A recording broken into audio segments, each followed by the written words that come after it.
Well, good morning and welcome to the Lockhart Radio Podcast, where I am your host, Felicia Lockhart. And today we're looking at a couple of stories that I thought might be interesting. Can you please let me know if you guys can hear me 5 by 5? I want to make sure that everything is coming clear through to you. Now, today we are looking specifically at some of the things that were stated over this past week, and we're going to take a glance and listen to some of it together. The first thing that I want to do is, you know, some of the stuff you just cannot make up. Thank you, Tanette. Thank you, Betty R. There's some things that you just cannot make up, no matter how hard you try. Good morning, William, my love. Um, so here is where we're going. I don't know whether you guys heard this, but you probably did. And I don't mean to laugh. There are a couple of stories here today that just give me pause. I'm in awe. I'm in awe. So the first thing that we're going to do is we're going to read this, and then I'm going to let you hear him. The Constitution is a barrier. It's a barrier to ending disinformation. This is what the former Obama administration official John Kerry has claimed. The freedom for individuals to choose their sources of information makes it difficult to govern effectively. This is what the former U.S. Secretary of State John Kerry said. He was speaking at the World Economic Forum panel on green energy last week. Kerry criticized the First Amendment of the United States Constitution, which protects the freedom of speech and press. He says, quote, "It's really getting hard to govern today," he remarked, arguing that social media poses challenges for building consensus in democracies. He continues with, "The referees that we used to have to determine what is fact and what isn't have kind of been eviscerated," he says, adding that individuals now decide where to get their news. This is like pow, a mind blown. He goes on to say that if people only go to one source and they're putting out disinformation, our First Amendment stands as a major block to simply hammering it out of existence, added Kerry, who served as the Secretary of State under Barack Obama. As long as he continues, as long as we can, quote, "win ground and win the right to govern, they will be free to implement," he says, "they will be free to implement change," the former senator stated. I think democracies are very challenged right now and have not proven that they can move fast enough or bring enough to address the challenges that we face. He says, "To me, this is part of what this race, this election is all about," he added. At another WEF event earlier this week, Wall Street Journal editor in chief Emma Tucker lamented the loss of the corporate media's monopoly on information, saying, quote, "We owned the news. We were the gatekeepers, and we very much owned the facts as well," she said, noting that customers now have access to a broader array of sources.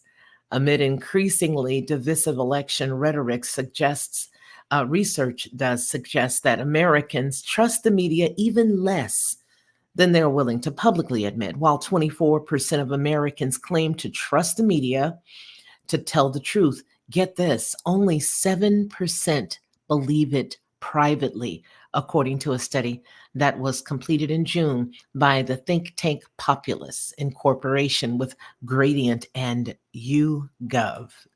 Can you believe it? Here is what he said. Now I'm going to play this for you because for whatever reason we couldn't. Dislike of and anguish over social media is just growing and growing and growing. And it's part of our problem, particularly in democracies, in terms of building consensus around any issue. It's really hard to govern today. You can't, there's the referees we used to have to determine what's a fact and what isn't a fact, that kind of, been eviscerated to a certain degree. and people go and then people self-select where they go for their news or for their information, and then you just get into a vicious cycle. So it's really, really hard, much harder to build consensus today than at any time in the 45, 50 years I've been involved in this. And there's a lot of discussion now about how you curb those entities in order to guarantee that you're going to have some accountability on facts, et cetera.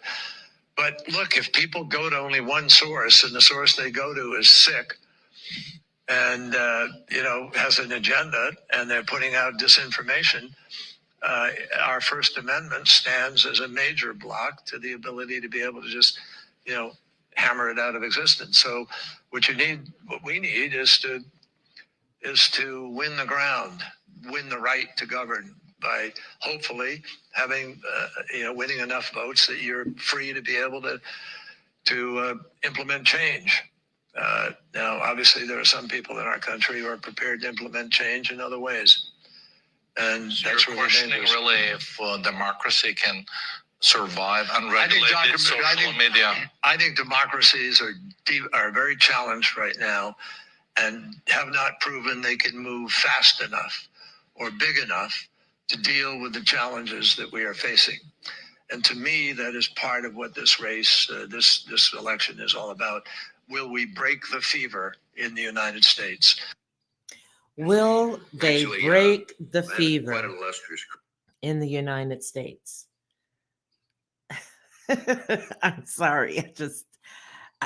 I very rarely, as loquacious as I am I speechless? And on this podcast, you've noticed that I don't have a problem selecting words, but I think I'm just going to let that sit right there. You know what I mean? Just not touch it. Don't tamper with it. Just, let it simmer. Or in a more biblical term, just, Selah.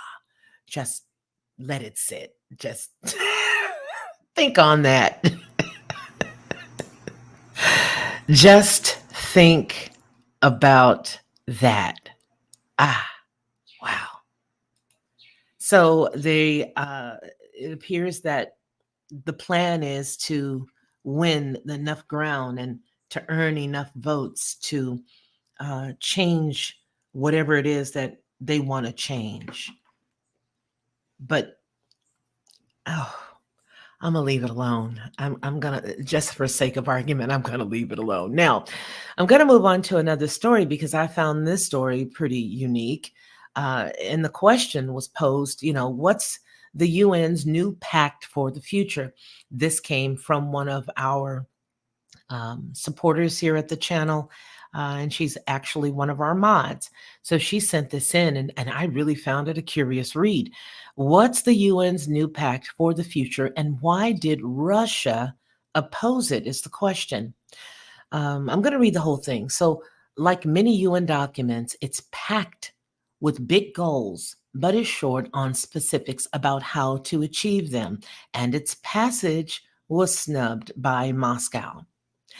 The United Nations General Assembly has adopted an ambitious pact that aims to make the organization more relevant and effective on the global stage in the 21st century, among mounting criticism over its failures to stop wars and hold account those who violate its charter.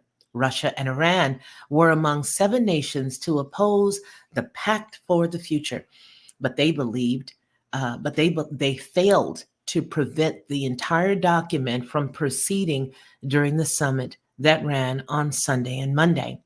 So let's take a look at the centerpiece document of the annual gathering in New York, the lofty goals it aims to achieve for the global community, and why Russia argued no one is fully satisfied with the text. What's the Pact for the Future? The UN describes the pact as a landmark declaration pledging action towards an improved world for tomorrow's generation. The lengthy text adopted by the 193-member UNGA includes a pledge to move faster towards achieving the UN Sustainable Development Goals, or the SDGs, and the Paris Agreement commitments on climate change. It speaks of addressing the root causes of conflicts and accelerating commitments on human rights, including women's rights. It includes two annex documents called the Global Digital Impact, dealing with regulating artificial intelligence, and the Declaration on Future Generations, which pushes for national and international decision making to focus on securing the well being of generations to come. So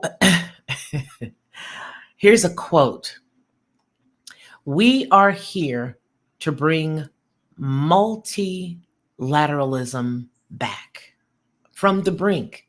This is what Secretary General Antonio Guterres told the world leaders gathered at the UN headquarters on Sunday. Now it is our common destiny to walk through it that demands not just agreement, but action, he says.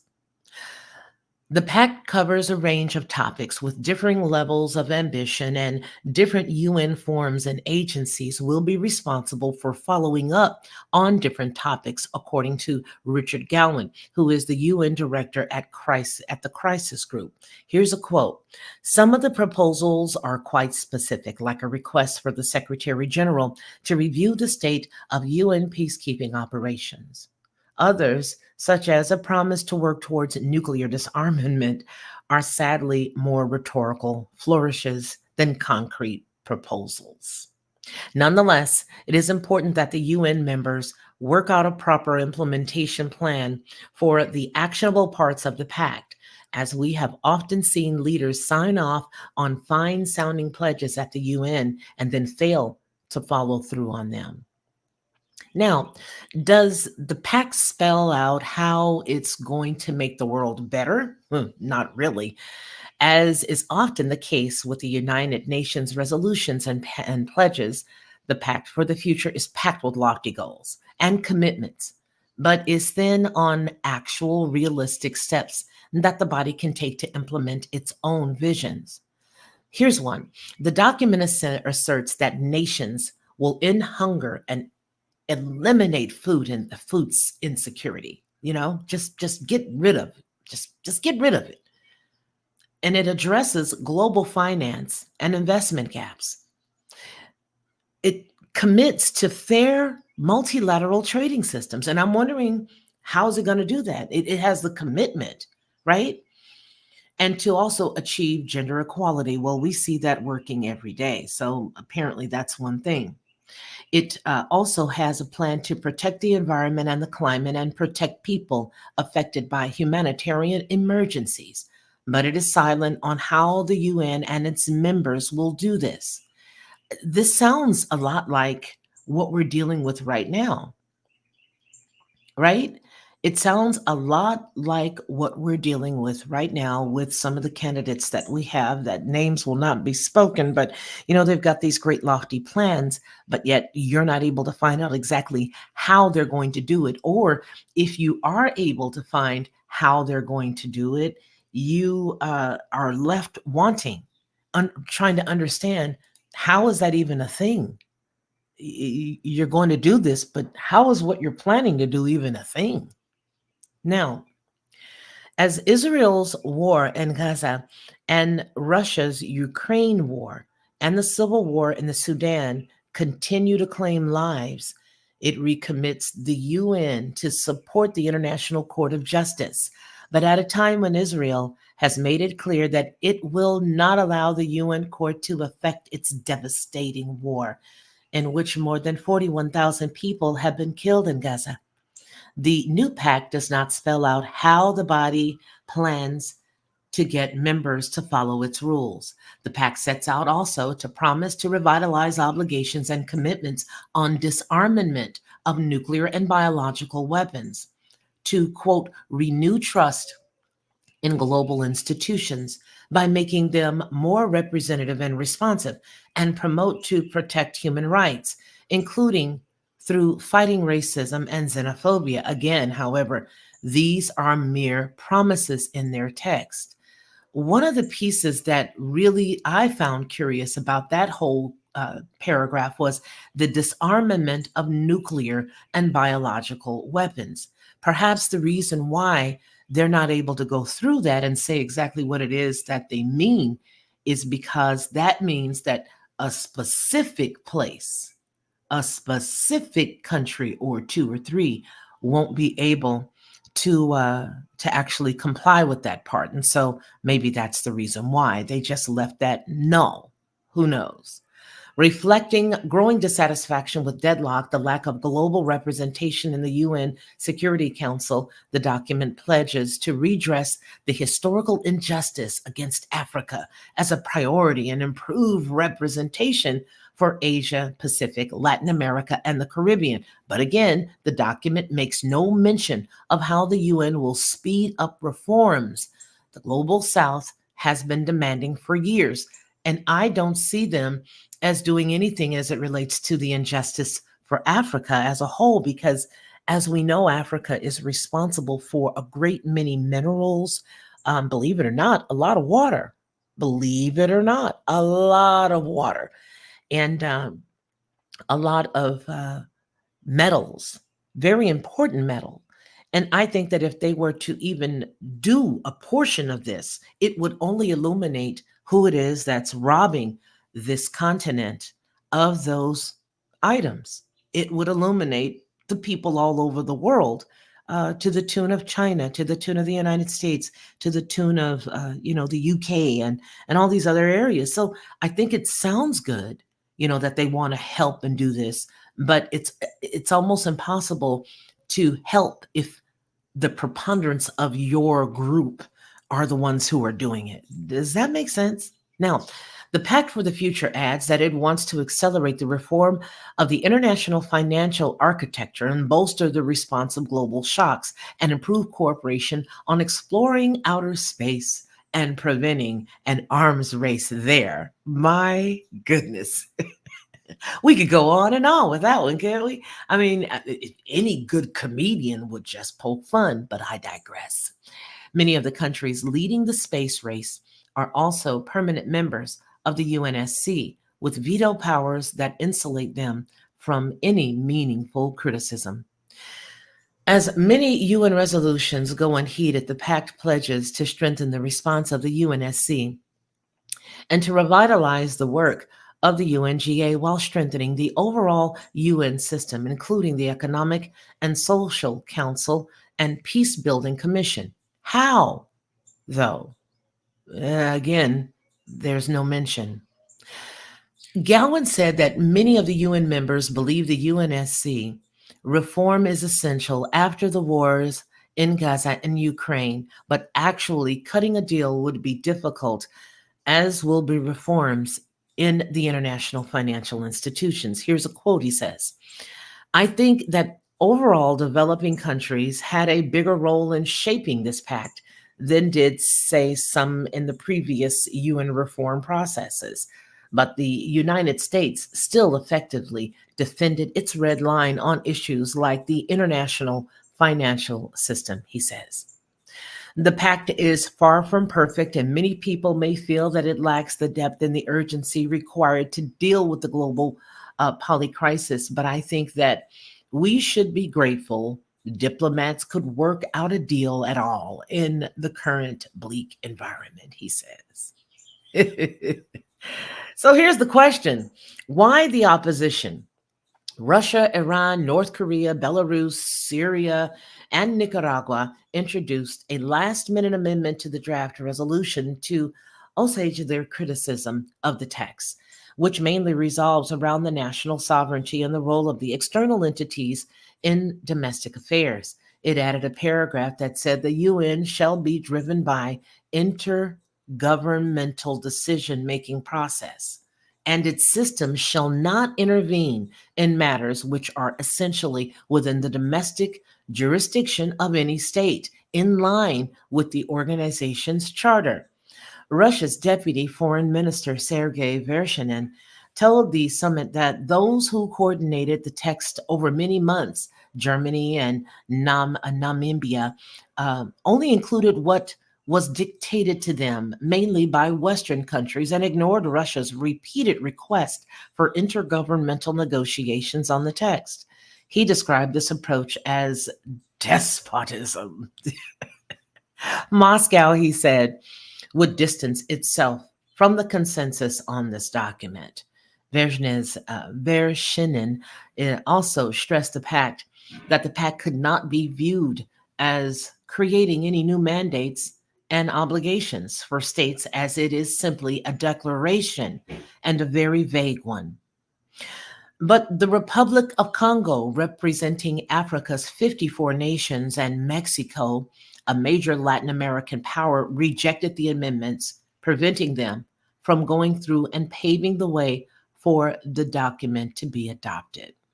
The opposition countries are among the most heavily sanctioned nations in the world, largely subject to unilateral designations imposed by the United States and the European Union, as opposed to those adopted multilaterally on the top UN in the top UN bodies. The crisis group's Gowan said Russia, quote, read the room quite badly and introduced last minute changes when others had decided to proceed. Russia felt that it had been disrespected after Germany and Namibia seemingly ignored some of its concerns. Well, I just want to be fair here, and this is me speaking. I don't find it as being them, ignoring anything. I think that they made a very good point by saying, hey, wait a minute. This is saying that you guys are pretty much just going to push your way into each state and say what you want, and you're going to pull your will onto each, put your will on each state. And they're saying primarily, nah, that's not going to work. We want to be responsible for what's going on in our own location, and everybody else should be as well. And so I think when you consider these particular powers or these particular states or countries, as it were, saying, no, thank you. You just deal with what you got to deal with over there, and we will deal with what we have to deal with in our own respective countries. Now, let's look at this. They are in the hub of New York. And I'm going to add this piece before we continue. Being in New York and basically taking over that area, think it not strange that they have to run out everybody, just put everybody out of there, get everybody out of New York by way of frustration, right? Make everybody who's lived there all their lives leave by way of frustration, right? Here on the podcast, we've spoken about, different areas of the United States being um, some of those sanctuary cities and sanctuary states and areas. I believe that the reason why they did this for New York and drove the prices up way high is because they know they need this to be a central hub. They need New York to be what it is, a port city, and they need it to um, be where commerce can be run, almost like a baby Washington, D.C. Now, I know that there are people, that talk about Colorado being that new place, parts of it anyway. But I see this as being an extension of that. I think there's going to be major hubs of different places. But as it relates to New York, I think that the reason why everything is in disarray there is because of the necessity to make the UN an ever-present power, an ever-present, entity in the United States. As you can see, all of their meetings that they're having obviously are there because that's the major hub for them, or at least one of them. But I just believe somewhere, and I could be wrong, this is just my idea, that that's the purpose of making everything so unbearable for standard citizens that once everybody is gone, you're going to see a brand new New York. And I mean a brand new New York. I don't know. You guys tell me what you think. Tell me what you think about that. Yeah. So let's just finish up with this and then we'll move on to our next story. But I think it's important for us to look at things that are dealing with, the United Nations, dealing with different countries and how things are going on, because if we get caught up in the ditty of the world, we'll never see any of this stuff coming. Now, he says, quote, I must admit that I'm still quite confused about why Russia did not quietly withdraw its amendment rather than face a vote on the issue. It was bound to lose. Diplomats say that the Russians were offered quite a lot of opportunities to avoid this public defeat. Well, could it be that they avoided, that they didn't want to avoid a public defeat? They wanted their voices to be heard, and all of the other countries that were along with them uh, you know, just did it. Uh, Troy says, say Nicaragua again. Why do you want me to say Nicaragua again? That's funny. Okay, so now, there was a lot of conversations, and I appreciate one of our co laborers for sending me an article that they sent. It was another channel touching base on something that we had touched base on about 3.5 years ago here on Headlines with a Voice. And it's amazing because time really went by fast. Time really went by fast. And now we are in the actuality of this timeline. So I'm going to play a video for you. And then I'm going to look at the Inflation Reduction Act. And the reason why I want to do that is because, they pulled out the Inflation Reduction Act and they really wanted to drive home, all of the jobs and all this stuff that they could create by the Inflation Reduction Act, the companies that they could bring in. But there's not a lot of the blue states that have taken advantage of bringing any of those jobs that they claimed they wanted to bring in with the Inflation Reduction Act. Now, I find it ironic um, that this has happened. So, the first thing we're going to do is we're going to look at where we are right now in the end of the Biden administration. And we're going to look at a story that I can't say foretold, but I can see why they pushed this at the top of their administration and then wanted to run out when it was about to be exacted. Let me just say that. So, Charlie Sigler is here. Hello, Charlie. Hello, hello. Hello to all my sweet and beautiful mods. Daryl Calhoun, Charlie Sigler, Miss Tonette. Welcome, welcome, welcome. And thank you for all you do to help to keep our chat clear and clean and engaged. And I especially appreciate it when you guys come in and you welcome others as they come in, because Betty R as well, my sweet sister, because a lot of times I'm not able to see people enter. And don't you know that people want to be acknowledged when they come into a chat, especially if they say hello? So I appreciate you guys for saying hello to people when they come in and asking them and reminding them gently to, hit that like button, because when you do that, believe it or not, a lot of people who don't even know we're still here. Hey, Joy. A lot of people don't even know the channel is still here. And so when you do that, you help to push it out into the the analytics. The algorithm picks it up and shoots it out to people who probably don't even watch us anymore, because a lot of people don't get the alerts and they don't think that we're here anymore, and we're still here. Amen. All right, so let's get on with one of the videos that were, hey Zeb, that was from the past. But because one of our co-laborers brought this other person's video to my remembrance, I remembered this, and it does have something to do with the Inflation Reduction Act, in part because that's a huge appendix. So let me put this here, and then I have to take away my banner so that you guys can see it. So hold on just a second, and I'll do that for you. Okay, hold up, hold up, hold up, hold up, hold up. Here we go. That the rich pay their fair share. President Biden making sure that the rich pay their fair share. President Biden's White House has for months been stating that taxes would not be raised on families earning less than $400,000 per year.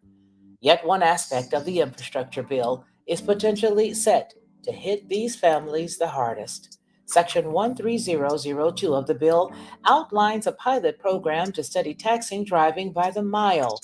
They say there has been a push by various levels of government, city, state, and federal, to develop a plan to tax drivers per mile, either as a replacement for or in addition to the excise tax on gasoline and diesel fuels. This push has come from the effort to convert more use to electrical vehicles over those using gasoline or diesel-powered engines. Transportation and Treasury Secretaries Pete Buttigieg and Janet Yellen will be providing recommendations to Congress 3 years into the project. nearing the end of President Biden's first term if the bill is passed into law within this year. At that time, Congress will determine whether to pass new legislation implementing or adding, in other words, a new tax based on mileage. The wording does not preclude Congress from implementing the per mile tax in addition to the gasoline and diesel excise taxes. With almost 2 million electric vehicles registered in the United States in 2020, the number of registrations has more than tripled since 2016. Even though this is currently only representing 2% of the total vehicle registrations in the United States, President Biden, just this past week, began a renewed call for conversion by signing an executive order that is aimed at increasing the sales of electric vehicles to become half of all new vehicles by 2030. For headlines with a voice and memory of Nancy Morgan Hart, this is Felicia Lockhart.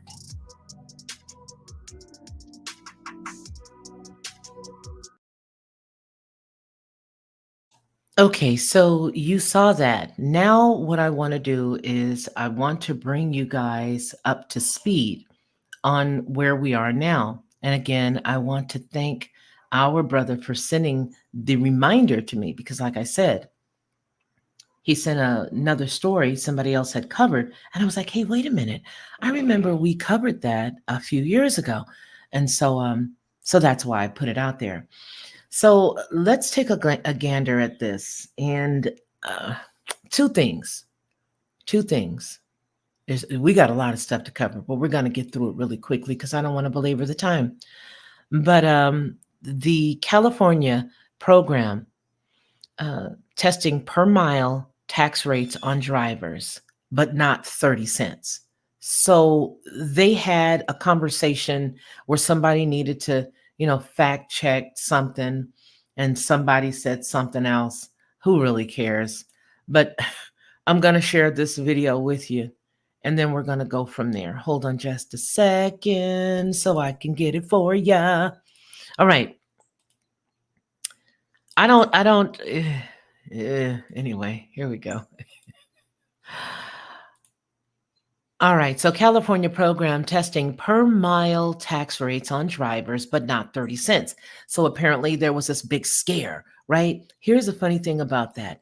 You can get a big scare for something, and then you can create the scare yourself by saying, oh, it's going to be 30 cents. And then everybody has an uproar. And then you say, okay, we're going to fact check this. You said 30 cents and then you fact checked it. And after you fact checked it, you give it a new number. It's only going to be 5 cents.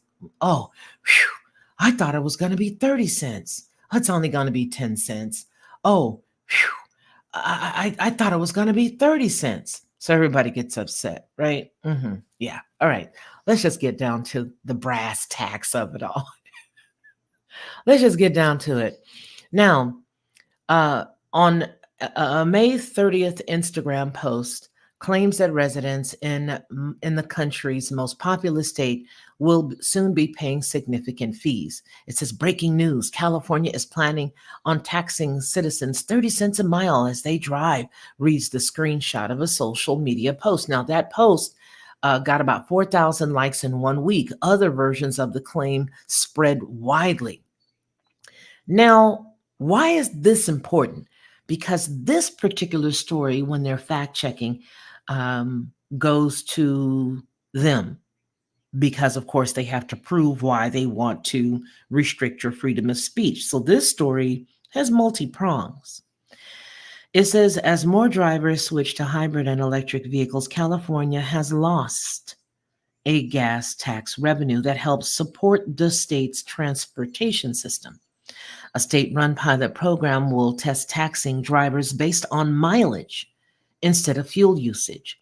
But the cost in the social media post is not anywhere near what we're talking about here, says Lauren Prihoda, the road charge program manager at the California Department of Transportation. Who knew that was even a gig? The 6-month pilot that begins in August last month will involve around 800 volunteers randomly split into 2 groups. One will be charged a flat rate of 2.8 cents a mile. There you go. So if you're a soccer mom, and when I was in California, I was a football mom and a baseball mom, right? And you got to take one kid over here and you got to go over to another stadium and drop that other kid off. Then you got to come back and pick that kid up. And then you got to make sure that you're over here and that's a lot of money. But it's not 30 cents, right? So it says that it's going to be 2.8 cents that they had a flat rate that they were charged, which Prahota describes as a revenue neutral rate that begins that brings the same amount of money as the current gas tax. So they have to figure a way to tax these people.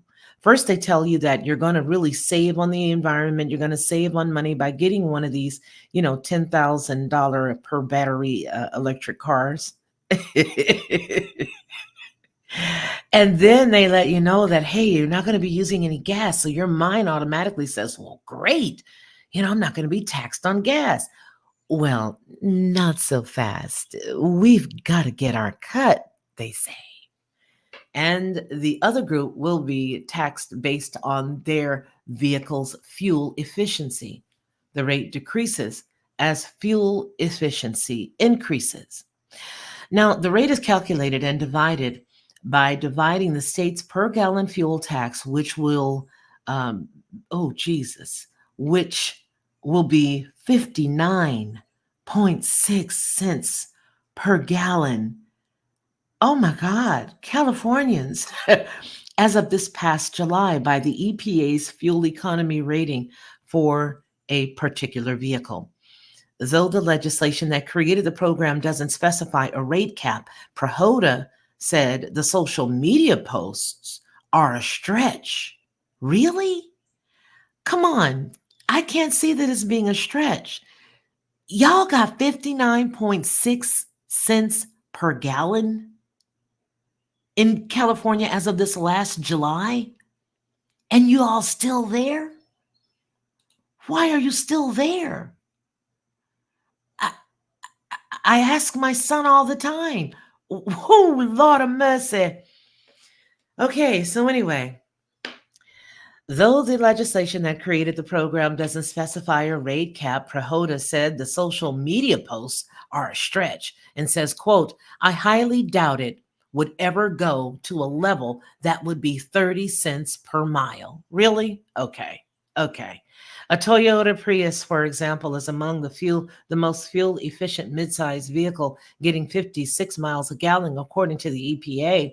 That would equate to a 1.05 cent tax per mile. Okay. The EPA rates the Bugatti. Who has a Bugatti? Anybody out here have a Bugatti? Anybody? Okay. It's a sports car as among the least fuel efficient vehicles at 9 miles per gallon, which equates to about 6.62 cents per mile. Still far short of the 30 cents. I'm going to stop reading. You know why? Because I already know game when I see game. I can peep game, and game recognizes game. What they're trying to do is to make it seem as if this is nothing. Now, what's going to happen in a couple of years is this is going to be a thing. People are going to be paying that 30 cents right there. See that? Participants will receive a credit at the end of a 6-month study for gas taxes that they paid at the pump. Electric vehicle drivers will receive partial credit on registration fees, according to the program's website. Participants are also eligible for up to $400 in additional incentives. After the pilot ends in early 2025, the department will create and publish a report on its findings, Prahota said. And at that point, lawmakers would have to pass legislation for the mileage-based tax model to take effect for all California drivers. Now, we just saw that was a part of President Biden's plan. Of course, whatever goes on in California generally is going to be doled out to the rest of the United States. Case in point, when Kamala Harris started out the truancy thing, getting at the parents for their children being ill and missing, a couple of 2 or 3 days of school, and she started throwing people in jail. That's nationwide now. And people may want to look at their state as having had a small pilot program, but it started in California. And just like this, starting in California, they're using this as a test pilot to dole it out to the rest of the United States. And I can't say that 30 cents is not going to happen. And I don't think they can say that either. I don't think they can find a way to say that 30 cents is not about to happen. I think it will happen. Most assuredly, it will. Now, the article goes on to say there's nothing automatic about this. Nothing has been decided. Now, USA Today, which is where we're gleaning this article from, reached out to the user who shared the post for comment but did not immediately receive a response. Why? Because it's them. Don't you get it? It's them. They're the ones who have to throw the conversations out there. Please don't believe that they don't use social media. Of course they do. They know how to get you, involved. Now, the next article that we're going to look at, as promised, is going to be the Inflation Reduction Act. And then we're going to dig and look at a little information that is going on about the border, because I really want to talk about that. Now, let me let you see this. And I do have my window open, so you guys are going to hear all kinds of nice noise. And it don't bother me. I hope it don't bother you. All right. Is this it? Is this it? There you go. Now, the Inflation Reduction Act's biggest winners are swing states. Now, this is important. Even though some of us may not like the act or whatever, I want to highlight the fact that a lot of these organizations, a lot of these states are, you know, blue states. And a lot of them are claiming that they're going to push this so that they can create jobs, and yet they haven't. So, 7 states got almost half of the manufacturing funds, but Democrats have done a poor job of claiming the credit. The 7 swing states that will decide the upcoming election have nearly received half of the torrent of clean. The 7 swing states that will decide the upcoming election have received nearly half of the torrent of clean energy manufacturing dollars unleashed by a landmark 2020 climate bill. A new analysis shows amid stuttering Democratic efforts to translate new factory jobs into political support. Huh. Now, of the Clean Energy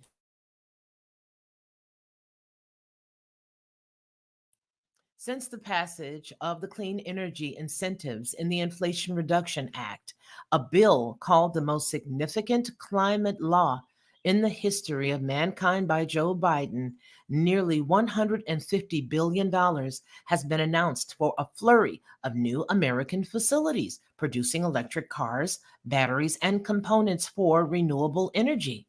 Of this, $63 billion, or nearly half, will flow to just 7 states: Arizona, Georgia, Michigan, Nevada, North Carolina, Pennsylvania, and Wisconsin, that form the battleground fought over by Kamala Harris and Donald Trump in November's presidential election, bringing more than 50,000 new manufacturing jobs, according to an analysis carried out by The Guardian. Okay, for The Guardian by Atlas Policy. Now, let's go down a little further. We thought it would be a big step forward on clean energy, but honestly, we never understood how quickly it would turn into a game changer. Now, the steady drumbeat of announcements over the past 2 years has been remarkable. And time again, they're going to swing states, said Tom Taylor, senior policy analyst at Atlas. The election will decide the fate of the Inflation Reduction Act, and the election will be decided by the states. Now, I hate to keep interrupting. I'm going to go ahead and hold my thought. And the election will be decided by the states that have benefited the most from the manufacturing incentives into law, from manufacturing incentives into law. In the law. Now, 2 years on, the IRA has delivered the biggest U.S. economic revolution in generations. And it's all because America finally decided to do something about climate change, says Bob Keefe. It's amazing how the Most High created this place that we're in, and he runs and he says, what do you tell everybody to just, go be fruitful and multiply? All the animals, be fruitful and multiply. All the people, this whole species, be fruitful and multiply. Knowing what we had to eat, knowing that cows pass gas, and knowing all the stuff. And irregardless of what anybody says about the manufacturing plants and all this other stuff being here now, don't you think he knew that? But yet and still, we've created a new religion of it. There's a couple of things that are now new religions, and this is one of them. There's another one, again, that we said on the Lockhart Perspective on yesterday, where we were talking about that flag and how that flag has now created, another voice for here in the United States. This is who we are around the world, because when you post a flag someplace outside of an embassy in a foreign land, that's who you are. Well, this article goes on to say that nearly $500 billion in total public and private investment, when deployment of wind and solar farms is included, has occurred nationally, creating more than 300,000 new jobs. Anybody? Anybody got one? Is anybody working to do this? Who do you know? Do you have a family member that's doing this? Clean energy now accounts for more than half of the total U.S. private investment growth, really. While dump trucks pass the house, while jobs in the industry are multiplying at a double the rate of the overall American economy. Here's another quote. We thought it would be a big step forward on clean energy, but honestly, we never understood how quickly it would turn into a game changer, said Gina McCarthy, who was Biden's top climate advisor when the IRA was passed. It's flipped the climate conversation on its head, and it's been a remarkable success. It's been remarkable. The success has been remarkable. Yet, despite this green boom being centered upon some of the most politically contested parts of the U.S., there's little evidence that the IRA is set to deliver electorally for Democrats. The swing states remain on a knife edge between Harris, who cast the tie-breaking vote to pass the bill, but barely mentions it while campaigning, and Trump, who has called it a green scam and vowed to abolish its spending. Listen, I ain't on either one side, but that guy is hilarious. I mean, he is. Anyway, let me get on to it, because I got a few pieces today where I just looked at it and he had me rolling. And it says, he's very entertaining. He, as entertainers go, Trump is very entertaining. Only 4 in 10 American voters have even heard anything much about the IRA, polling has shown, with a minority of voters expressing any confidence that it will aid in the economy, their families, or them personally. Most people don't even know about it. So clearly, there's a communication problem. They've just not done a good job on that, said Anthony Leiserowitz. He's an expert in public climate opinion. They actually have these jobs. He's an expert in public climate opinion. What does it take to have that job? I mean, what do? Do you just sit around and, sit at restaurants and watch people come in and out, and then take your microphone or your little lavalier off your lapel? Or do you, I don't know, maybe run with your cell phone and ask questions? Hey, what do you think about the climate? What's your opinion on climate? What do you got to say about the climate? I'm the climate opinion expert from Yale University, and I want to know what you think. Leiserowitz says that it's remarkable that only 49% of liberal Democrats Those most concerned about the climate crisis have heard of the IRA, highlighting the struggles in selling a wonky tome of tax credits amid a fevered news cycle that lurches from one eye-popping crisis to the next. Criticism has seeped into this vacuum among major cable news channels in the past 2 years. Half of all mentions of the IRA have been these mother scutters. Why aren't you talking about the climate? Why are you not doing it? This criticism is seeped into this vacuum among the major cable news channels of all the channels, Mama. But Mama, it's Fox News. Fox News is portraying as wasteful and likened to far totalitarianism. Yeah, save the environment, save it. Meanwhile, the people who eat the fruit from the trees in the environment and who throw that nice side of beef on the barbecue that are in the environment suffer as you save a piece of paper. Imagine if Trump had passed this, said Lizerwitz. He's a salesman. He's made damn sure his signature was on those stimulus checks. Republicans are just much better at crowing about their success than Democrats. There's been a lack of focus, messaging, and the media is not inspiring them to do the job. Really. I'm going to get off this BS because to me, that's exactly what it is. They are really good about saying what they did, about all the jobs that they created. Didn't they create 800,000 jobs? You know what I'm saying? I mean, well, what's the problem? They created all those jobs. That sounds like they bragged to me. What's the problem? She said that, they've done excellent at the border. That sounds like they bragged to me. I don't understand. What are they talking about? Nadine Lucci is a 60-year-old resident of Pennsylvania, Rochester's township, who usually votes Democrat, worries about pollution and the climate, but she hasn't heard much at all about the Inflation Act. In fact, she wasn't even sure that it had passed. I thought it was shut down a couple of years ago by Republicans, she said. But if it goes through, then I think that it would be a positive thing for Pennsylvania. It's not tree huggers and environmentalists. It's in San Francisco or New York that are going to get hurt if the IRA is repealed.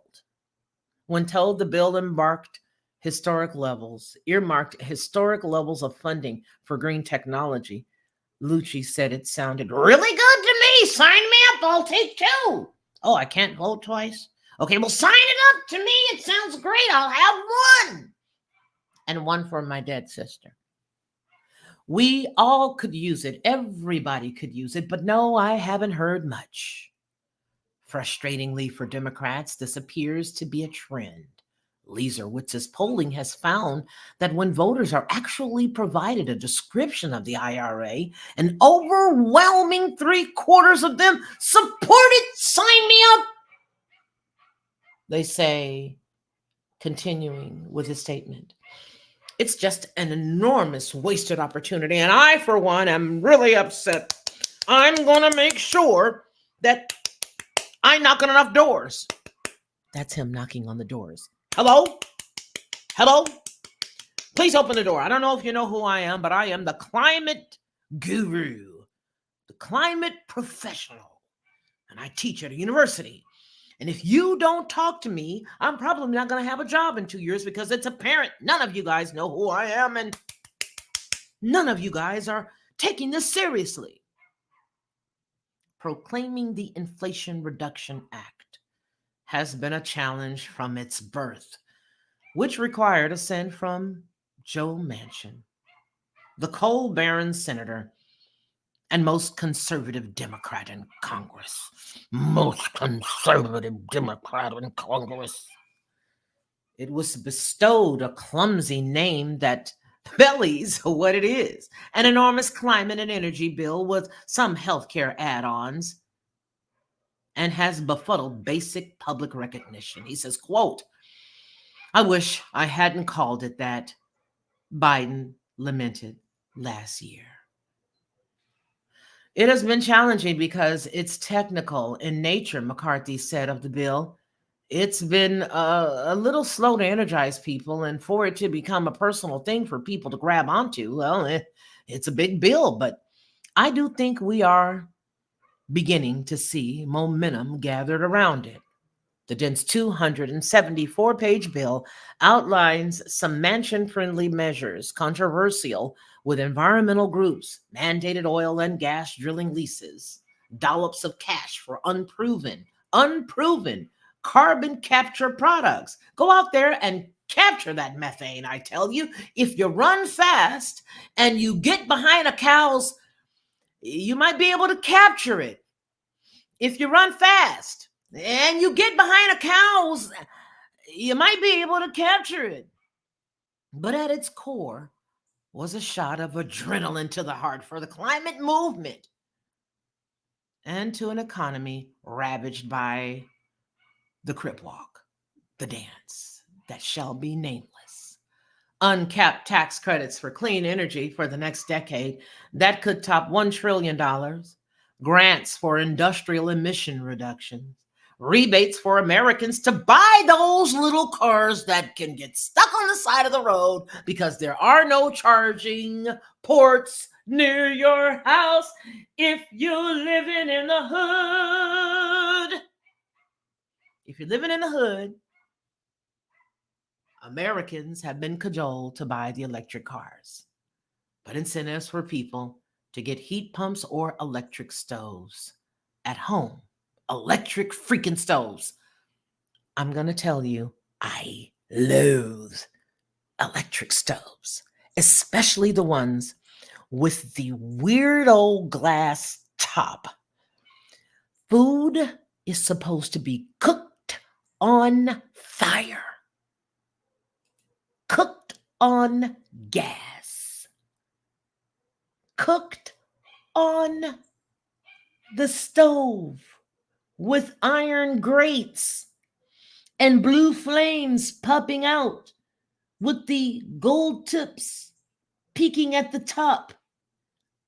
But no, we have glass stoves now. And those glass stoves make my stove unattractive. And it makes my cast iron angry because that's what I cook in, cast iron. So I had to go out and get some of those, friendly pots that can easily slide off the. Let me get back onto this topic. I was going a little batty there. Rebates for Americans to buy electric cars, incentives for people to get heat pumps or electric stoves at home. The IRA almost has it all in terms of support for clean energy, if not penalties for the fossil fuel population causing the climate crisis. Stop it with the gas stove. Stop it, I say. Knock it off with your cast iron pots, lady. The benefits are set to be profound. Goldman Sachs, which has said so far, at least the reality of living up to or even exceeding expectation, forecasts $3 trillion in clean energy spending as a result of the bill, with the Treasury coming up with an even more eye-watering figure. $5 trillion in global economic benefits by 2050 from reduced carbon and air pollution. Believe it or not, people are carbon, and I think they're saying a lot by saying that. It's all about Depop, no matter where you sit watching this unfold. It's all about Depop, and you, my friend, are a boatload of carbon. Battery factories are sprouting in fading corners of St. Louis, Missouri, Weirton, West Virginia, and in rural Georgia. At-risk auto manufacturing plants are being retooled for electric cars across 8 states.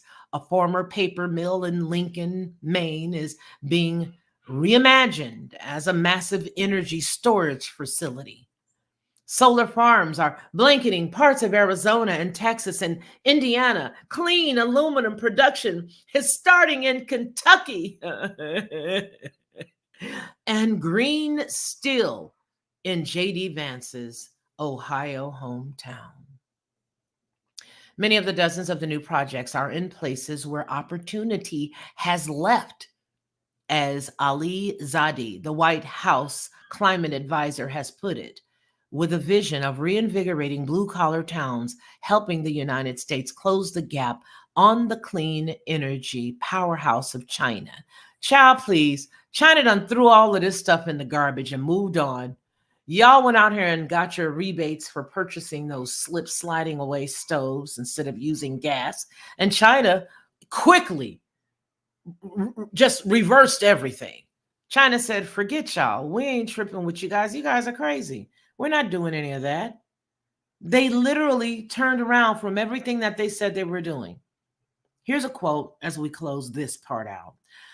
We are already looking at it as a real pivotal moment, said Don Liebert, the chief executive of the Elemental Impact, a nonprofit investor. Oh boy, these NGOs are amazing.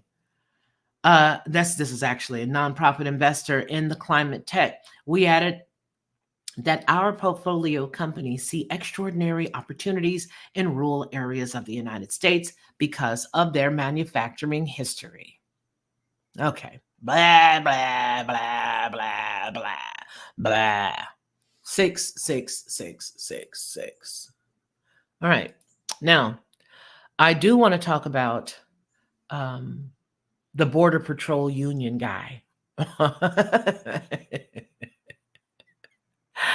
Because a lot of people are trying to help Kamala Harris sort of backtrack. You know what I mean? She's trying to do the cuckoo backslide. Yeah. And she's also trying to distance herself. That's the first thing that I want to look at, because we just got through reading that massive article that dealt specifically with, how much good they have done. And yet it would appear that she's running from all the good. You know why she's running from all the good? Because people are ripping her a new one on social media. It's saying that people are not agreeing with everything that Kamala Harris has said they've done, right? So what she's doing is she's now hiding out in the corners, sneaking, lurking around, tiptoeing and slip sliding away from everything that the Biden administration has done. Why? Because people are kindly reminding her that she's been a part of the issue. Now, here's something I want to say. Black America is not playing with her. Black America ain't playing with her. Janet Jackson just got through coming out talking about the ethnicity thing. But I think that Janet Jackson's situation stemmed from the fact that she, Kamala, was the one that was after Michael Jackson. That's why Janet Jackson came out and said she ain't black. I heard she was white. Janet Jackson is after her because of the reason why she's standing back is because she saw how viciously Kamala attacked in California, how viciously she attacked Michael Jackson over these claims that he had done X, Y, and Z. And there were even people like former President Donald Trump came out and said, hey, he's come and he's played with my kids. And my children didn't have a problem with him. He never did anything to my children. He was nothing but polite, nothing but nice. He was a kind young man. He was kind. He was sweet. He was just a gentle person at the same exact time. So he was attacking, at that time, Kamala Harris, while Kamala Harris was building up the case and assisting with attacking Michael Jackson. And now Janet Jackson has come out and said, Nix 9 at the Bonhoff, sister. We don't want none of you because you're not black. Now, here's going to be the problem. I want you guys to pay very close attention before we go to the next article. Here's how you're going to know that they have really strong-armed the, well, you know what, Noel? you better question hers because I did background on her about 3 years ago. Can't find her mama. You know why you can't find her mama? No, is because her mama is not us. So she better be careful running around throwing that information. Okay. She's showing up better because her mama's not black. Her mama is from across the pond. Her husband's father is a baron and sits on some, stuff over there in the UK. And you can't be married to nobody with that type of position unless y'all far distant, relatable cousins. All right. You do some digging on that and you'll find what I found. All right. So now, that's the reason why she is not standing for her. Now, we're going to know that there's been some tampering here in a minute. How are we going to know, Felicia? We're going to know because all these black folk they say are voting for her ain't. But we already know it's not the people, the number of peoples. It's the Electoral College. It's the Electoral College. And they've already, I wish that I could speak to some of those folks to ask them, hey, did you guys appreciate what happened at the convention, the DNC convention? Did you like that? Do you want more of that where you're not able to actually pop up? Would you like that where you're not able to be heard? Do you want more? You don't want no more of that. They are going to definitely, most assuredly tamper with them people. Tamper with them people. Yeah, they're going to most assuredly tamper. Why? Because the black vote that they think they got, they do not have it. And Georgia, for one, is not playing with them because now they're going to be counting stuff. All right. I don't know how that's going to go, but there's a lot of places that are not playing this game. There are a lot of people who are just tired. Listen, you start messing with folks' money and folks' groceries and things of that nature. Huh? Huh? What do you think is going to happen? Really? You start messing with people's money, people's grocery, people's kids. You cannot go out here and buy your children anything decent to put on.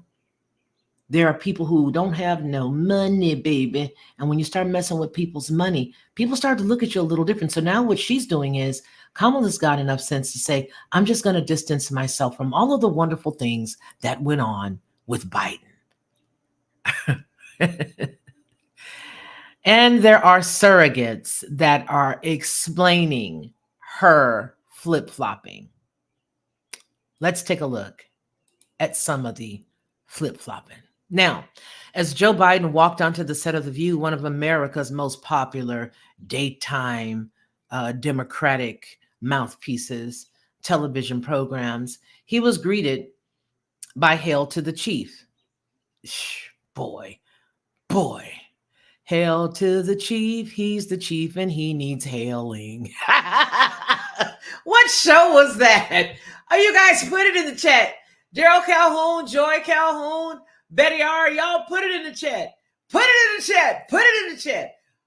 Whose TV show? What movie was that? Hail to the chief, he's the chief and he needs hailing.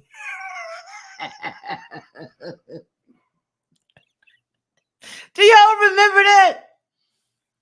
Y'all don't remember that? Oh, so y'all just got me out here looking stupid by myself. Oh, Lord. Okay. All right. Says I'm out here alone on the island. And I don't mean Epstein's. I'm alone on the island. And you guys don't want to support where that came from. Anyway, here we go. As Joe Biden walked onto the set of The View, one of America's most popular daytime television programs, he was greeted. That's the reason why they're getting canceled. Anyway, he was greeted by Hail to the Chief and a studio audience erupting in wild applause and cheers because they can push a button to make it do that. They love you, says the co-host Joy Behar. The U.S. president replies wirily, it's always better when you're leaving. During the ABC show filmed live in New York studio, where digital screens showed images of Biden's career, he claimed to be at peace with his decision not to seek re-election in November. Yet he also insisted that he could have beaten loser Donald Trump And the co-host Whoopi Goldberg criticized the way the Democrats forced Biden's hand.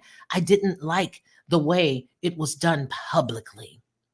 The wistfulness might be owed in part to Biden's supporters' faith that for all the concerns of his age and mental acuity, get this, this is bizarro world. This is the bizarro world that we live in currently. Okay. Bizarro world. Here it comes. Are you ready? All right. I'm going in.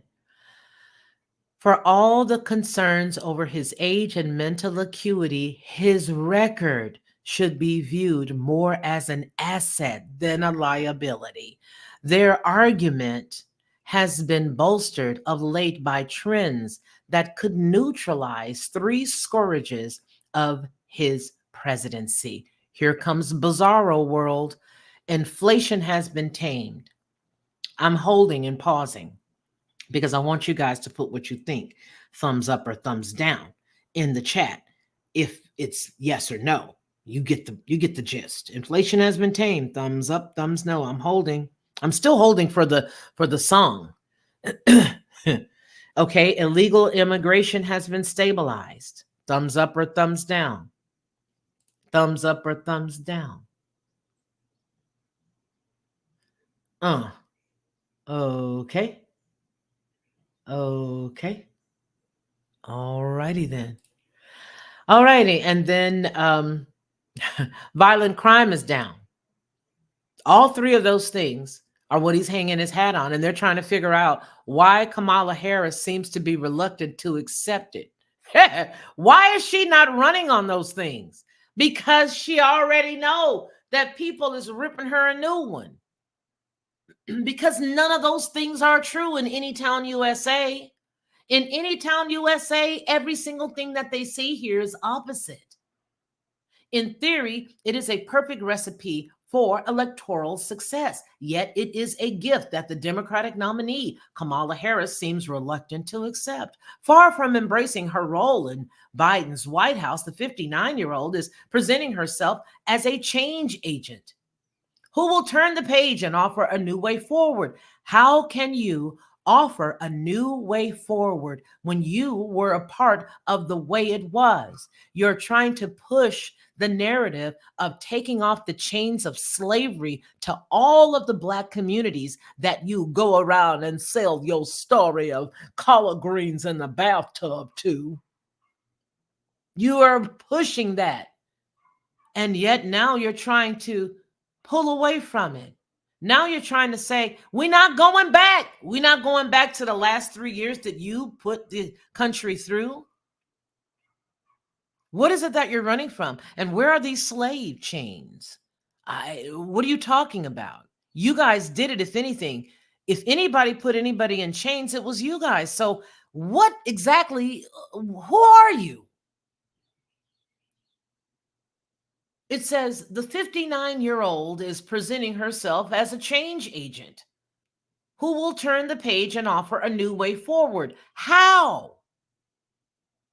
Again, just like we were just going over the UN document, how?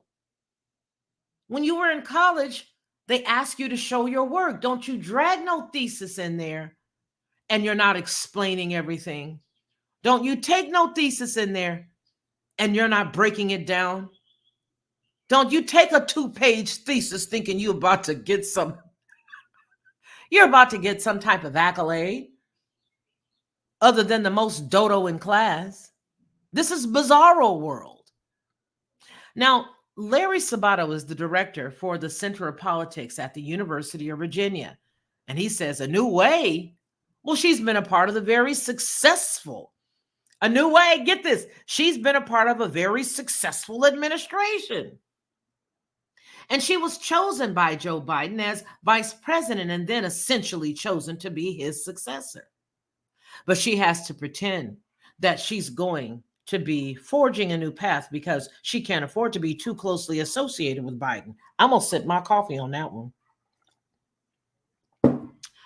I know one person on the inner campaign staff who cringes every time Harris and Biden have to appear together because the visual reinforces the tie that they don't want people to make. It's nonsensical. This is a mess. Traveling by motorcade, helicopter, and Air Force One, The Guardian accompanied Biden for 2 days this week for his daytime TV slot to a Ukraine event with the British Prime Minister, Keir Starmer. From a glamorous reception at the New York Metropolitan Museum of Art to a gun safety event with Harris, where the audience chanted, "Thank you, Joe." There were reminders of the 80-year-old's struggle, which culminated in a career-ending debate performance against Donald Trump in June. "Welcome to Washington," he told a room full of leaders, diplomats, and journalists at the Intercontinental New York Barclay Hotel in New York, New York. Help him, Jesus. Oh.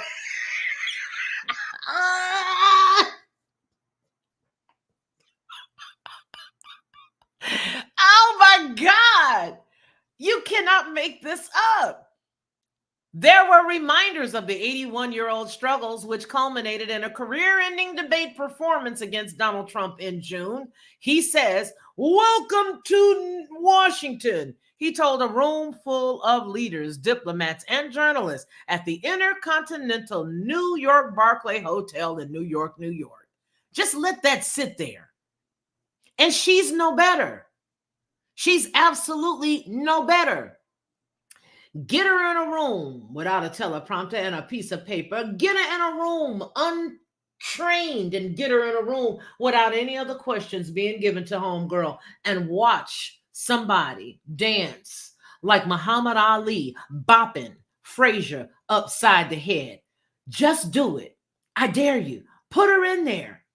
Put her in the ring with somebody who's going to ask her some hard questions and not give her any indication as to what they're about to talk about. And down goes Frazier. Down goes Frazier. Hey, down goes Frazier, baby, because they're one and the same. They're one and the same. The article goes on to say, but this was also a man seeking to cement his legacy, calling for a 21-day ceasefire between Israel and Hezbollah, pledging $8 billion in military aid for Ukraine and signing an executive order to combat emerging firearm threats and improve active shooter drills in school. That legacy will also include economic growth, low unemployment, and a string of legislative wins. Lie, lie, lie, yeah. Lies, lies, lies, yeah. Thomas twins, all over that one. The Thomas twins, all over your face on that one. Biden's tenure has been overshadowed, however, by inflation. In 2022, the prices of gas, food, and most other goods and services surged by 9%, a 40-year high. Insecurity at the southern border and fears over crime, his approval rating has hovered below 40%. And I'm sure it's far less than that. But with this, less than 4 months left in office, there are clear signs of the tide turning. No, what there are clear signs of is them having the ability to change the gas prices, to enforce gas prices going down. What has changed and has turned the tide is them proving that they do have the right stuff when it comes to going to that border and doing what they need to do. They already have everything that's required to protect the border. That's what's the tide turning. The truth is they had the ability to take care of the food prices all along. They've had the ability to do it. Please hear me. That's what it's showing. And it's also showing that, as far as employment is concerned, people don't have jobs if you don't have the manufacturing areas that you used to. And if you've got all these companies laying off scores of people and firing scores of people every single week over the last 2 or 3 years, how are you having these exceptional rates Where are you getting these? I know where you're getting it from. You're getting it from this right here. Welcome to Washington, to a room full of leaders, diplomats, journalists at the Intercontinental New York Barclay Hotel in New York, New York. You are living in bizarro land. Bizarro land. Inflation has returned to close to where it was shortly before the COVID pandemic, defying predictions of recession. You guys are so, oh my God, I can't. The gaslighting is amazing. It's like talking to a mentally insane individual when you read this stuff, because the person who's actually writing this is going to be backpedaling. You know what I'm saying? They're going to be backpedaling in a minute. The border security, long Trump's signature issue. Border security, long Trump's signature issue, is also improving. After the former president compelled Republicans in Congress to block a border security bill, Biden stepped in to partially suspend asylum processing. In July, the number of people illegally crossing the southern border dropped to 56,000. That's a lie. Just looked at the numbers. Those numbers are far higher than that. A boatload of people came in. And even if this number were accurate, even if this number right here were accurate, it shows that they have the power to do what they need to do, if that number was fact. Okay? Moreover, Trump recently claimed that crime was through the roof under Biden administration. But the FBI released statistics that show that violent crime is declined by an estimated 3%. That's a lie. That's a lie. The people that you're dragging in our country alone are committing more crimes than that. Yet, in a polarized political atmosphere with right-wing media constantly attacking him, big deal. The left wing don't watch the right wing. And really, there is no left and right wing. It's just a bird with two wings. And whether you like a wing or a breast, it doesn't matter. You're still going to get the same piece of chicken, the chicken off the same bird. You're going to get the food. It's the same place. You like to tout Fox News as being, this big conservative, powerhouse. They're not. There are none. People who think normal, there's no place that you can really go. Not really. There really isn't. Because even us, we get the Kerry Act. I'm going to call it not the Riot Act, but we get the Kerry Act, right? We get the Kerry Act because, John Kerry just got through saying, hey, we just wish that we could stamp out the ability to speak, to give these folks the ability to speak out and tell the truth. We wish we could hamper all of that. So there is no right. There is no left. It's just one bird. And all you do is turn to fit the narrative of that moment. Let's continue. Yet in a polarized political atmosphere with right-wing media constantly attacking him, Biden is receiving little credit. Opinion polls showed him trailing Trump badly when voters were asked which candidate they trust to handle the economy, immigration, and crime. Trump has a narrower lead over Harris in these issues. Here's the truth. I'm going to tell you guys something. I'm going to tell you something. They messed around and they allowed her to be seen. They messed around and they allowed her to talk too long.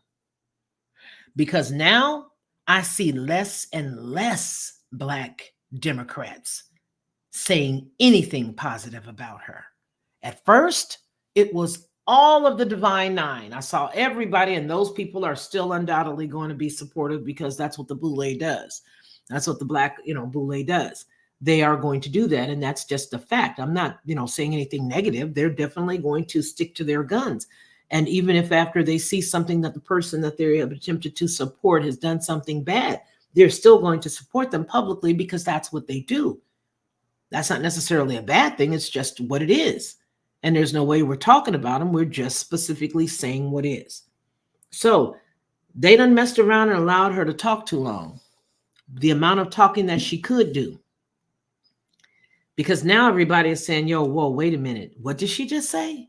She didn't say nothing. That's what she just said. She just said zero, zilch, nada. Treya. Yeah, didn't say nothing. Zeb says, tell me sweet little lies. Tell me lies, tell me lies. Mm-hmm.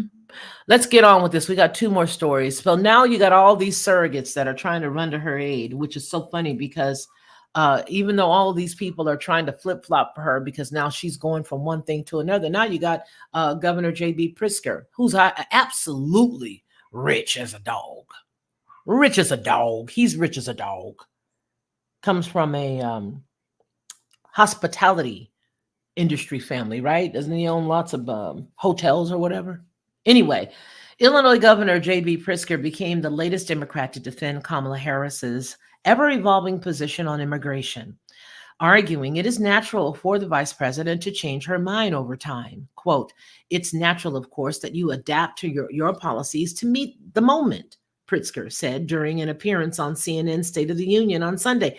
Sometimes you just shouldn't help, Mr. Pritzker. You just need to be quiet. It's natural, of course, that you adapt your policies to meet the moment. Whoa, don't help her. She don't need to be saved, especially by your salvation. The comments come as Harris has faced accusations of flip-flopping on several former policy positions by Republicans. No, not just Republicans. There are even some Democrats that say, look, I can't hold you, fam, including on illegal immigration on the border. Kamala Harris continues to flip-flop on policy issues, the latest being the border wall. Representative Aaron Hotchkin, the Republican of Indiana, said after Harris signaled her support for a bipartisan border bill that includes funding for the United States-Mexico border wall. Quote, too bad we have the receipts. Don't fall for her false promises. She welcomed this invasion. And if she had any real plans to address the border crisis, she would do it now, close quote. Other Republicans, such as Trump's senior advisor Jason Miller, have argued that Harris has not changed her position on the wall, arguing that she will stop construction of the barrier if elected. This is the same administration that drug Texas into court over them supporting their own border, over them blocking their border from people gaining entry. This is the same administration that took argument with Texas, took them to court on multiple occasions, stopped them. It says, quote, Harris opposes the wall, has always opposed the wall, and stopped the wall's construction as VP. How could she do that? Well, all she's got to do is be that deciding vote. Nevertheless, Harris's allies have continued to defend the vice president's evolving views. Quote, you develop your policies based on what you see happening in the world around you and what you're able to accomplish in Washington. Biden administration Transportation Secretary Pete Buttigieg said when asked about Harris's shifting policies during an appearance on NBC's Meet the Press earlier this month. Every election is about the future and not the past. Really? Really? Every election is about the future and not the past. Then why are you guys fighting President Trump from becoming the new president? Not that I support it, but I just want to say you guys are all dragging these convictions and all this stuff that's been done. And listen, you could be Ray Charles and see that this man was set up for that, whether you like him or not. So it's all based on the future, not the past. Oh, I remember what they say in that side. Well, we got to pass it to know what's in it. Anyway, on immigration, Pritzker argued that Harris has supported action on the border, noting her support for President Biden's bipartisan border deal that failed to make its way through Senate. Quote, we finally, under Joe Biden, got Senator Langford and a total of 75 senators behind the border security bill. And you know who torpedoed that? Donald Trump, Pritzker said, even though he was not in office. So we got to pay attention to the fact that Kamala Harris is actually trying to solve the problems. No, we don't. That's one big liar face. Look at this. Look at this with his pterodactyl arms. Look at that. Pterodactyl arms. His arms look like pterodactyls. He's got the arms of a little dinosaur. Not the mama. Not the mama. Yeah. Yeah, she does. She just panders. She panders her way through. And then I think what we're going to do is we're going to end it with this wonderful story right here because I just love the way that this cat got at her. The Border Patrol Union blasts Harris for ignoring the problem she created after her first visit in 3 years. They asked the question, where has she been? The union repping U.S. border agents ripped Vice President Kamala Harris Friday, claiming the presidential hopeful ignored the border problem that she created. You can't run from this stuff. You can't run from your past. The fiery series of tweets came in response to a speech that Harris made while visiting an Arizona border town earlier in the day, in which she vowed to crack down on the historic stream of illegal immigration. Oh my God, you guys are going through that? This is awful. Well, you know what? I haven't been to Europe either. You know what I mean? I'm going to go in ahead. I'm going to do something about it. I'm going to do something about it. As soon as you guys elect me in, I'm going to do something about the border. And if I become the president, you can guarantee that every single border wall that has ever been thought about is going to be annihilated. I shall annihilate them one by one. Oops, did I say that aloud? I'm not voted in yet. Yikes. Vice President Harris has ignored the border problem she created for over 3 years. She goes down there for 20 minutes for a photo op and decides to repeat some of the things that the NPBC has said before. But again, where has she been the last 3.5 years? The National Border Patrol Council seized. Quote, VP Harris asserted in Arizona that the CBP needed more resources. We have apprehended over 8 million illegal immigrants over the last 4 years, and now you realize we need more help 38 days before the election, closed quote. The tweets, each of which garnered nearly 2 million views, were shortly followed by a brutal fact check. Whoa. During her visit to the city of Douglas, Harris said that she was instrumental in raising the rate of overtime pay for the border agents, funding that Biden signed into law in December as a part of the 2024 National Defense Authorization Act. NBPC, however, claimed that Harris, 59, played no part in pushing the legislation forward. They say, quote, today, Vice President Harris claimed that she played a role in increasing the Border Patrol agent overtime pay. This couldn't be further from the truth. As with all things border related, she was nowhere to be found when we needed her. The union griped. The union wasn't the only critic of Harris's trip to Arizona on Friday. The border czar caught flack for apparently wearing a $62,000 Tiffany necklace. I'm going to let that sit there because I got Tiffany, but it ain't $62,000 and it was a gift. Anyway, she caught flack for apparently wearing a $62,000 Tiffany necklace to visit the deteriorating border. Harris went to a town of about 17,000 people and spoke about plans to fix our broken immigration system in a bid to make up ground on one of her most vulnerable political fronts as she locked in a neck-and-neck battle. She's locked in a neck-and-neck battle for the White House with Republican nominee Donald Trump, who's 78. I don't believe any of it. I don't believe the numbers that they're trying to push, okay?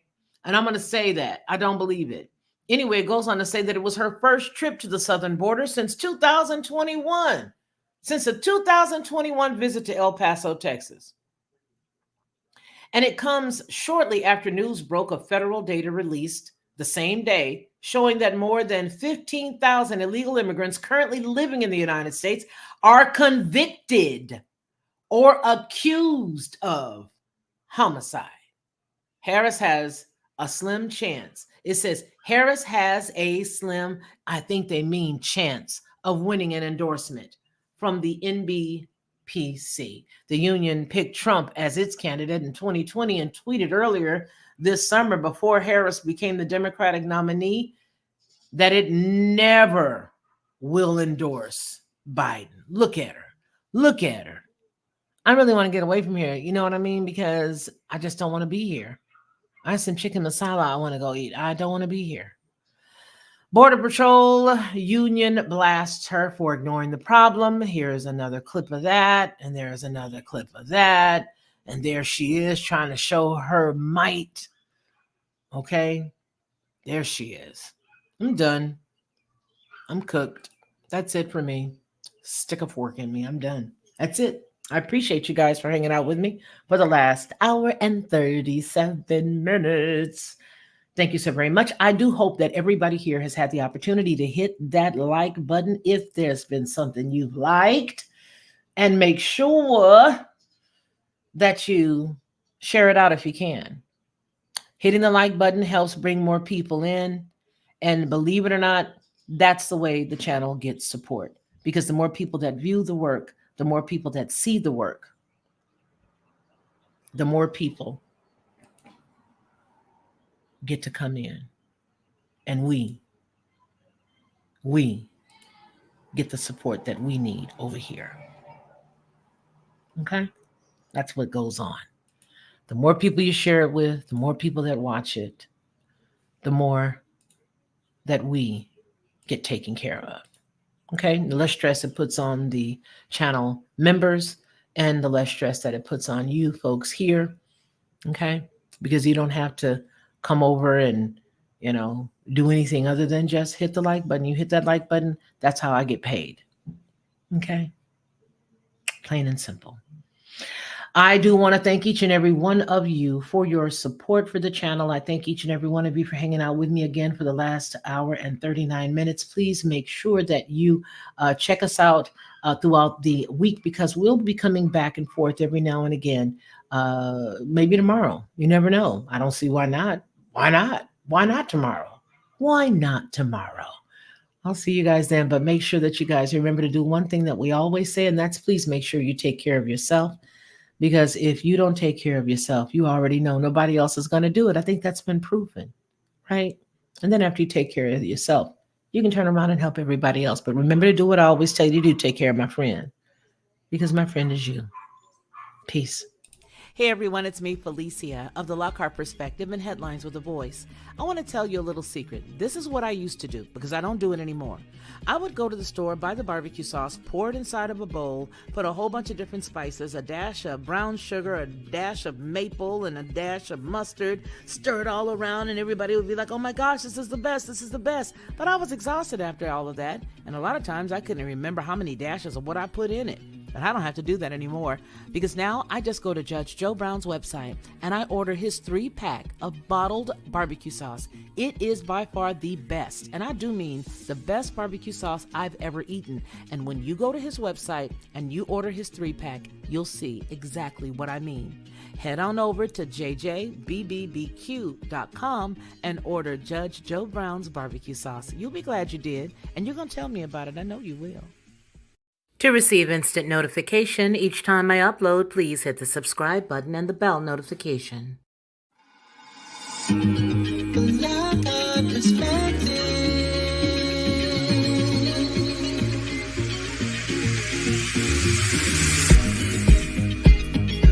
Helping you along the way,